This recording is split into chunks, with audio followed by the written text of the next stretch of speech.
हम भारत के बिजली क्षेत्र के मजदूर, कर्मचारी, engineers, electricity employees and engineer, हम एक बहुत बड़े संघर्ष के अंदर में हैं।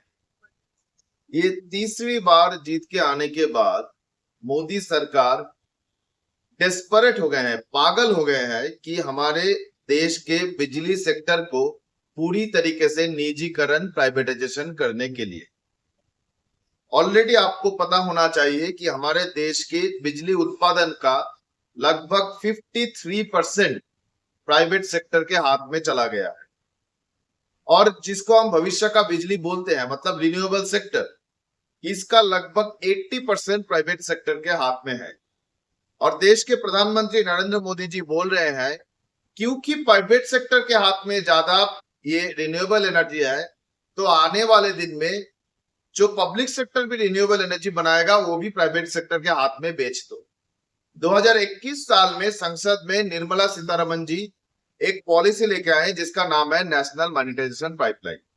ये नेशनल मॉनिटाइजेशन पाइपलाइन के तहत सीधा सीधी बोला गया है कि एनटीपीसी, एनएचपीसी ये भी आने वाले दिन में जो रिन्यूएबल एनर्जी, जो मतलब नवीकृत एनर्जी को जनरेट करेंगे, तैयार करेंगे, वो भी प्राइवेट सेक्टर को दे देना है, क्योंकि private sector are the leaders in the renewable energy sector. इसका मतलब है कि देश के एनर्जी जनरेशन का फ्यूचर जो है वो प्राइवेट सेक्टर के हाथ में पूरा पूरी चले जाने वाला है। इसके साथ में जनरेशन के बाद जो हिस्सा आता है इलेक्ट्रिसिटी का, उसको बोलता है ट्रांसमिशन प्रसारण सेक्टर। हमारे देश में ट्रांसमिशन का सबसे बड़ा जो राष्ट्रीय कंपनी है उसका नाम है power grid corporation India limited, PGCIL. वही नेशनल मॉनिटाइजेशन पाइपलाइन पॉलिसी के तहत राष्ट्र के सरकार, केंद्र के सरकार, मोदी सरकार ने बोला है कि पावर ग्रिड का एक छठा हिस्सा, मतलब 1/6 जो हिस्सा है, इसका मतलब है 28,608 सर्किट किलोमीटर लाइन जो है वो प्राइवेट प्लेयर को दे देना चाहिए। ये किसको देना चाहिए? ये जाएगा टाटा के पास, ये जाएगा अदानी के पास। तो प्राइवेट सेक्टर में भी अगर जनरेशन में देखिए सबसे बड़ा प्लेयर है अदानी, उसके बाद टाटा, और ट्रांसमिशन में भी देखिए तो उसके बाद है अदानी और उसके बाद है टाटा। इसका मतलब है कि जनरेशन, ट्रांसमिशन पूरे धीरे धीरे तरीके से प्राइवेट सेक्टर को देने की साजिश केंद्र के सरकार कर लिया है। और ये तीसरी बात जीत के आने के बाद सरकार ने बोला कि डिस्ट्रीब्यूशन जो होता है, जो आखिर में हमारे घर में बिजली पहुंचाते हैं, ये डिस्ट्रीब्यूशन सेक्टर को भी सरकारी नहीं रखना है। हमला किया। चंडीगढ़ जो एक बहुत ही प्रॉफिट देने वाला पब्लिक यूटिलिटी सेक्टर था, हम आपको बता दें कि चंडीगढ़ एक ऐसा पब्लिक यूटिलिटी सेक्टर था बिजली का जो हर साल 200 से 250 करोड़ रुपए प्रॉफिट करता था, जहां पे बिजली की प्राइस थी 2.5 रुपए से 4.5 रुपए, पूरे देश से कम। और जो एक ऐसा सेक्टर था जहां पे लाइन लॉस भी नेशनल एवरेज से कम था। केंद्र के सरकार, क्योंकि वो यूटी है, यूनियन टेरिटरी, राष्ट्रीय क्षेत्र है, तो यूनियन टेरिटरी में केंद्र के सरकार ने बोल दिया कि इसको जो है प्राइवेट करना है। और प्राइवेट करने के लिए इसका जो बेस प्राइस, जो बिडिंग टेंडर में बेस प्राइस रखा गया, वो 171 करोड़ रुपए की है। आप समझिए कि एक संस्था जिसकी प्रॉफिट है महीने में, साल में 200-250 करोड़ रुपए, उसको बेचने के लिए केंद्र का सरकार उसका बेस प्राइस लगा रहा है 171 करोड़ रुपए। इसका मतलब है कि सरकार लगभग मुफ्त में प्राइवेट कंपनी को पूरा प्रॉपर्टी देने के लिए तैयार है। हम लोग अपने से ऑडिट करवाए थे उसकी प्रॉपर्टी की, चंडीगढ़ की लगभग 25,000 करोड़ रुपए की प्रॉपर्टी है। सरकार ने 1 रुपए प्रति महीना लीज में प्राइवेट कंपनी को दे दिया। वहां पे कर्मचारी, वहां का जो कॉन्ट्रैक्ट वर्कर मिलके लड़े, उनके परिवार के लोग मिलके लड़े। 4 साल वहां पे हम लोग प्राइवेटाइजेशन को रोक पाए, पर जबरदस्ती सबके नाम पे केस करके, धमकी देके, वीआरएस दिलवा के सरकार को प्राइवेटाइज किया है। अभी प्राइवेटाइजेशन का हमला किसके ऊपर में है? देश के सबसे बड़े बिजली का यूटिलिटी जो है यूपी का, उत्तर प्रदेश का यूटिलिटी, उसके ऊपर में प्राइवेटाइजेशन का हमला है। ये जो यूपी है, ये लगभग 33,000 मेगावाट बिजली की खपत होती है, मतलब देश में सबसे ज्यादा बिजली की खपत वहां पे होती है। ये जो यूपी है, यहाँ पे लगभग 1,25,000 बिजली कर्मचारी काम करते हैं। यूपी के 76 जिले में 48 जिला जो यूटिलिटी के अंदर आता है, उसका नाम है दक्षिणांचल विद्युत वितरण निगम लिमिटेड और पूर्वांचल विद्युत वितरण निगम लिमिटेड। ये दोनों पब्लिक यूटिलिटी डिस्कॉम को सरकार प्राइवेटाइज करने पे तुली है। वहां पे हजार हजार कर्मचारी रोज रास्ते में आके इसका विरोध कर रहे हैं। पिछला 9 अप्रैल को लगभग 20,000 विद्युत के कर्मचारी जो इंजीनियर्स सब मिलके रास्ते में आके विरोध किए। सरकार बोला है कि कोई अगर कॉन्ट्रैक्ट वर्कर धरने में जुलूस में भाग लेगा उसको इमीडिएट बर्खास्त किया जाए। फिर भी वर्कर आए, वो रैली में भाग लिए। अभी सरकार ये कल परसों में ही वहां का बिजली के मंत्री का ऑर्डर आया है पब्लिक डोमेन में, वहां का प्रेस रिलीज आया है, उसमें बोला गया कि कुछ भी कर ले ये बिजली वाले, हम प्राइवेटाइजेशन करके ही छोड़ेंगे। इसका मतलब है कि केंद्र के सरकार, यूपी जैसे राज्य के सरकार जहां पे बीजेपी राज चल रहा है, वहां पे सरकार देश के बिजली का वितरण का प्राइवेटाइजेशन करने पे तुला हुआ है। आपको इसके साथ में पता चलना चाहिए कि सिर्फ पूरा प्राइवेटाइजेशन ही नहीं, इसके साथ और भी अलग अलग रास्ते, अलग अलग हरकतें, अलग अलग एवेन्यू ये लोग ढूंढे हैं कि बिजली की निजीकरण के लिए। आपके घर में जो मीटर बैठता है, वो मीटर अभी तक सरकारी कंपनी की होती थी। अभी केंद्र के सरकार ने बोला है कि वहां पे प्रीपेड स्मार्ट मीटर बैठाना है, वो भी प्राइवेट कंपनी के जरिए। प्रीपेड स्मार्ट मीटर का मतलब है आप पैसे पहले पैसा भरिएगा, वहां पे पैसा रहेगा तो बिजली रहेगा। महीने के 25 तारीख अचानक आपको पता चला कि वहां पे बिजली का पैसा नहीं है, आपका कनेक्शन चला जाएगा। ये प्रीपेड स्मार्ट मीटर बैठाने वाले एजेंसी प्राइवेट कंपनी होंगे। एक एक मीटर बैठाने के लिए 10 से 12,000 रुपए हर घर से लिया जाएगा, जो 6 साल तक चलेगा। मतलब 6 साल बाद फिर से आपको हो सकता है 12,000, हो सकता है 15,000, हो सकता है 20,000 रुपए देके मीटर बैठाना पड़े। ये मीटर का कॉस्ट जो है वो फिक्स्ड कॉस्ट के रूप में हर महीने 150-200 रुपए करके आपके ऊपर में डाल दिया जाएगा। अगर डायरेक्टली कंज्यूमर के ऊपर आया तो बिल आपके ऊपर में आएगा, अगर डायरेक्टली कंज्यूमर के ऊपर में नहीं आया तो उसका भुगतान करना पड़ेगा जो यूटिलिटी है, जो डिस्कॉम है, जो सरकारी कॉर्पोरेशन है उसको। मतलब उसका भी इनडायरेक्ट इफेक्ट जो है वो कंज्यूमर के ऊपर आएगा। और जो हजार हजार जो लोग काम करते हैं रीडिंग के लिए, बिलिंग के लिए, उसके फिनांस के लिए, ये सब लोगों का काम जो है वो तुरंत जो है बर्खास्त हो जाएगा। ये क्यों कर रहे हैं सरकार? सरकार बोल रहा है इससे लॉस का भुगतान होगा। हम आपको बता दें कि आपके कनेक्शन से महीने में अगर 5 रुपए लॉस होता है, उसका भुगतान करने के लिए आपको 100 रुपए फिक्स चार्ज मीटर का देना पड़ रहा है। इससे लॉस का कोई संपर्क नहीं है। ये सिर्फ पूरे देश में 26 करोड़ उपभोक्ता को 10,000 रुपए करके 3 लाख करोड़ रुपए की 3 लाख करोड़ रुपए की बिजली की मीटर बेचने की साजिश है। और बिजली मीटर बेचने भी कौन से कंपनी है? वही टोरेंट कंपनी है, वही अदानी कंपनी है, वही टाटा कंपनी है। देश के बिजली सेक्टर के लोग बोल रहे हैं कि सरकार आप जो है अपने में बिजली का जनरेशन करो। आपके यहाँ पे तेलंगाना में आपको मालूम है कि एक सैद्राद्री जो पावर स्टेशन है वो बनने में पिछला 12 साल लगा दिया, अभी तक वो बना नहीं। हम बोल रहे हैं कि जितना दिन वो बनाने में आप लगाओगे उतना उसका कॉस्ट बढ़ता जाएगा। सरकार को कुछ मालूम नहीं।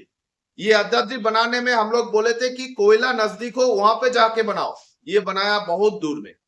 तो इसका जो असर है, इसका असर हर एक उपभोक्ता के ऊपर में पड़ रहा है। एक एनटीपीसी के साथ कॉन्ट्रैक्ट करके रखा है, एक मध्य प्रदेश के साथ कॉन्ट्रैक्ट करके रखा है, बिजली नहीं ले रहा है, उसका करोड़ों करोड़ों रुपए जो है मंथली चार्ज देना पड़ रहा है। इसका असर किसके ऊपर है? इसका असर है हर एक कंज्यूमर के ऊपर, हर एक बिजली के कर्मचारी के ऊपर। हम लोग बोले कि सरकार आप अपने से जनरेशन का व्यवस्था करो। सरकार बोले कि नहीं करेंगे, प्राइवेट मार्केट से खरीदना है।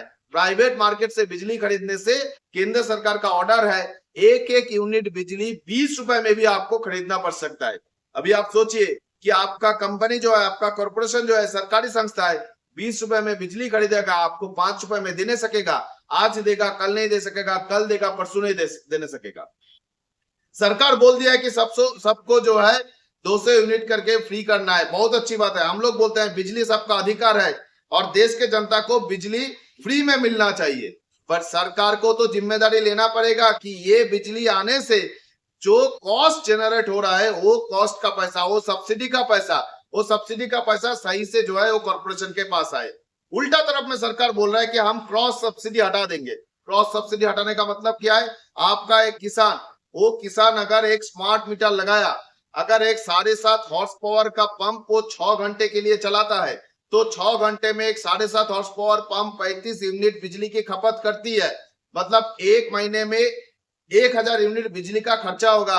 अगर किसान को सब्सिडी बिना बाहर से बिजली खरीदना पड़ेगा तो 12,000 रुपए देके वो बिजली खरीदना पड़ेगा। आज के दिन में आप खेती करेंगे, 12,000 रुपए देके वो बिजली खपत करेंगे। उसके बाद 4 महीना बाद जो है आपकी फसल होगी, वो फसल आप बाजार में बेचेंगे, उसके बाद उसका पैसा आएगा। आप किसी काज कर पाएंगे? आपकी खेती आप कर पाएंगे? हम बोल रहे हैं कि इससे देश के किसान के ऊपर मार पड़ेगा, देश के खाद्य का जो सुरक्षा है, जो फूड सिक्योरिटी है, उसके ऊपर भी मार पड़ेगा। हम बोल रहे हैं कि पूरे देश के बिजली के कर्मचारी एक साथ में आए हैं। ये पिछला 23 फरवरी को नागपुर में कन्वेंशन हुआ, जो कन्वेंशन में पूरे देश के बिजली के फेडरेशन जो है, जिसको नॉकी बोलता है, NCCOE, national coordination committee of electricity employees and engineers, इसमें पावर इंजीनियर्स फेडरेशन है, इसमें डिप्लोमा इंजीनियर्स फेडरेशन है, इसमें आईपी जो all India federation of electricity employees वो लोग है, इसमें ईफी है जो हमारा संगठन है, electricity employees federation of India, इसमें AIPF all India power employees federation, ये सब है।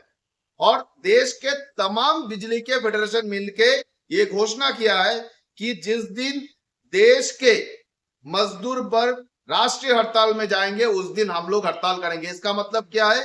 अगला 20 मई देश के 20 करोड़ मजदूर कर्मचारी हड़ताल में जा रहे हैं और उनके समर्थन में देश के किसान भी ग्रामीण भारत में बंद करेंगे। हम लोग बोले हैं कि देश के बिजली सेक्टर का निजीकरण और उसके साथ केंद्र का सरकार जो लेबर कोड लाने जा रहा है, ये दोनों के विरोध में अगला 20 मई को हम लोग हड़ताल करेंगे। ये लेबर कोड का मामला क्या है? लेबर कोड में सरकार बोला है कि कोई भी सेक्टर में अगर हमको हड़ताल करना है तो हमको 60 दिन पहले नोटिस देना होगा। 60 दिन पहले नोटिस देके कोई हड़ताल नहीं होता है। 60 दिन पहले नोटिस देंगे, देने के बाद अगर एक मीटिंग बुला दिया तो आप हड़ताल कर नहीं सकेंगे। ये लेबर कोड में क्या बोला है कि कोई भी कॉन्ट्रैक्टर के अंडर में अगर 50 आदमी भी काम करेंगे तो भी वो कॉन्ट्रैक्टर को जो है लाइसेंस लेने का जरूरत नहीं है। तो मतलब कॉन्ट्रैक्ट वर्कर, ठेका मजदूर जो है, उसके ऊपर में कुछ भी जुलुम करे तो भी कॉन्ट्रैक्टर का लाइसेंस कैंसिल नहीं होगा, क्योंकि वो कॉन्ट्रैक्टर को तो लाइसेंस लेने का ही जरूरत नहीं है। लेबर कोड में बोला गया कि कोई भी सरकार चाहे तो काम का घंटा 8 से 12 घंटा भी कर सकता है, 10 घंटा भी कर सकता है, वो सरकार के ऊपर निर्भर करेगा। आप बताइए, इतना लड़के हम लोग 8 घंटा काम का अधिकार हासिल किए, अचानक से हमको बोला गया कि 10 घंटा काम करना पड़ेगा, नहीं करोगे तो काम से निकल जाओ। ये लेबर कोड में बोला गया कि आप ट्रेड यूनियन फॉर्म करने के लिए जो कानून है वो बहुत ही कठिन हो जाएगा, कहीं पे भी विजिलेंस, कहीं पे भी इंस्पेक्शन नहीं हो पाएगा, वो सरकार चाहेगी तो भी होगी, और हमारा मजदूर का जो अर्जित अधिकार था हाथ से निकल जाएगा। ये लेबर कोड में बोला गया कि एक यहाँ पे जो है अभी फिक्स टर्म एम्प्लॉयमेंट को लीगल कर दिया गया। मतलब क्या? एक एम्प्लॉय काम करेगा, वो एम्प्लॉय हो, वो इंजीनियर हो, वो 6 महीने के लिए काम करेगा, उसके बाद उसकी कंपनी चाहेगी तो उसको रिन्यूअल करेगी, नहीं तो फिर काम से निकाल देगी। आप बताइए कि ऐसे करके कोई संगठित आंदोलन कर सकता है? आज के दिन में तेलंगाना में लगभग 19 से 20 हजार आर्टिजन जो है वो कन्वर्सन के लिए लड़ रहे हैं। अगर लेबर कोड लागू हो गया तो उसको तो बोलेगा कन्वर्सन तो दूर, तुमको फिक्स टर्म के लिए रखेंगे, 6 महीने के लिए रखेंगे, उसके बाद निकाल देंगे अगर तुम आंदोलन करोगे। तो ये इतना बड़ा हमला है और ये लेबर कोड के साथ जुड़ा हुआ है, जो भारत का 3 पेनल कोड जो है, आईपीसी जो बोलता है, उसको जो रिविजन किया है, उसको एक नाम है बीएनएस, एक का नाम है बीएसएस, एक का नाम है बीएनएसएस। वहां पे बोला है कहीं पे अगर वर्कर मजदूर संगठित रूप में आंदोलन करेंगे तो उसको संगठित क्राइम का हिस्सा माना जा सकता है। और ऑलरेडी ऐसा होना शुरू हुआ है। यूपी में फिरोजाबाद में एक ट्रेड यूनियन लीडर जमा देने गए अपना डिमांड लेबर डिपार्टमेंट के पास, लेबर कमिश्नर से ने सुओ मोटो केस करके उनको 22 दिन जेल में डाल दिया। तो इसका मतलब है कि पूरे देश में ये जो निजीकरण चल रहा है, इसके विरोध में संगठित लड़ाई का हर एक जो स्कोप है इसको खत्म करने के लिए सरकार लेबर कोड ला रहा है। पूरा देश का मजदूर तैयार है। हम लोगों के स्ट्राइक अनाउंस होने के बाद, 20 मई को स्ट्राइक अनाउंस होने के बाद 18 मार्च का जो कन्वेंशन दिल्ली में, राष्ट्रीय कन्वेंशन हर सेंट्रल ट्रेड यूनियन का हुआ, जिसमें इंटक है, जिसमें एचएमएस है, जिसमें एआईटीयूसी है, जिसमें सीआईटीयू है, हर सेंट्रल ट्रेड यूनियन का जो नेशनल कन्वेंशन हुआ, वो कन्वेंशन में 20 मई का स्ट्राइक अनाउंस होने के बाद हमें लग रहा था कि 1 अप्रैल को जो है ये सरकार लेबर कोड को अनाउंस करेगी। सरकार अनाउंस नहीं कर पाई है। हमें यह समझना है 2019 में वेज कोड, 2020 में बाकी 3 कोड संसद में पास होने के बाद भी आज तक सरकार लागू नहीं कर पाई है। एकमात्र कारण है कि देश के मजदूर, देश के किसान, देश के कर्मचारी वो रास्ते में है, लड़ रहे। हम आशा करते हैं ये 20 मई का स्ट्राइक 20 करोड़ का जो हमारा रिकॉर्ड है वो तोड़ के दुनिया का सबसे बड़ा स्ट्राइक होगा। और इस स्ट्राइक से हम सरकार को बताएंगे कि ये अभी नई लड़ाई की शुरुआत है।